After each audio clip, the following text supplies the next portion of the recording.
Hi, I'm with Simon Nicholson, who's the social media manager of Honda Motor Europe. Hi, Simon.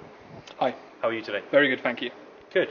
Can you tell us what exactly you do in the realm of social media for Honda Europe? So I look after social across the whole region, so the European region.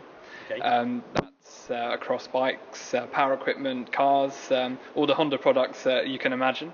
And it's also making sure that we're integrated across our departments. So look at what we're doing in social, in PR aspects, in marketing aspects, and also customer relations. Right, I see.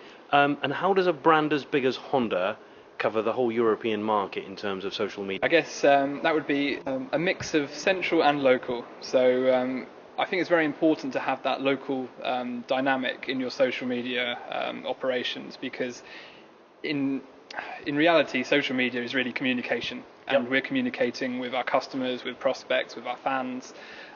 So we need to make sure that they're getting to local Honda, so they understand what's happening in, say, Honda France or Honda in Spain. So they're getting through to the local people. But it's also putting in structures, so strategy, foundation, and also technology, which helps those local markets engage.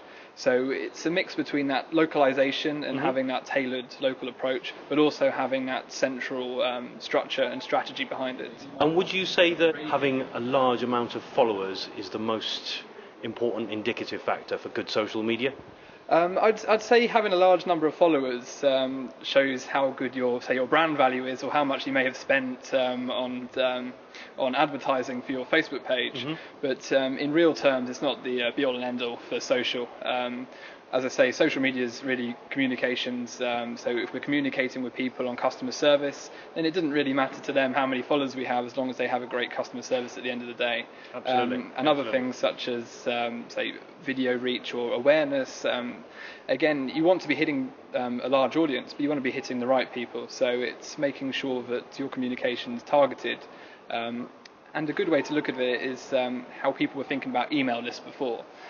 So you might have 1 million people on your Facebook page. You might have 1 million people on your email list, but it's how you actually use that 1 million people and interact with them that's important.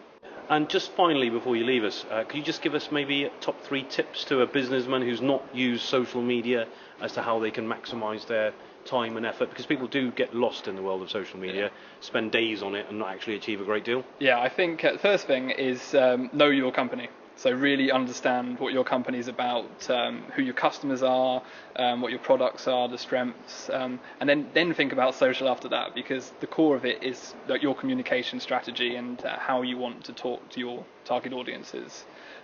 Secondly, I think when thinking about campaigns, think of them as tied to business goals.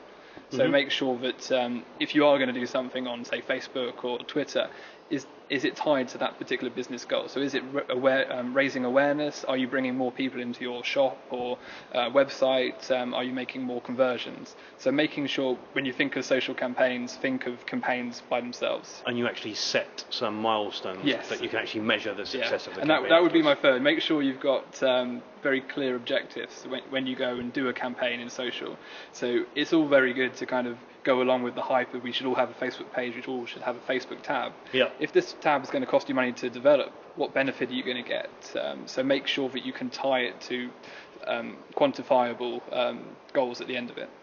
That sounds all very good. Thank you very much for your time. Thank you. Cheers. Cheers.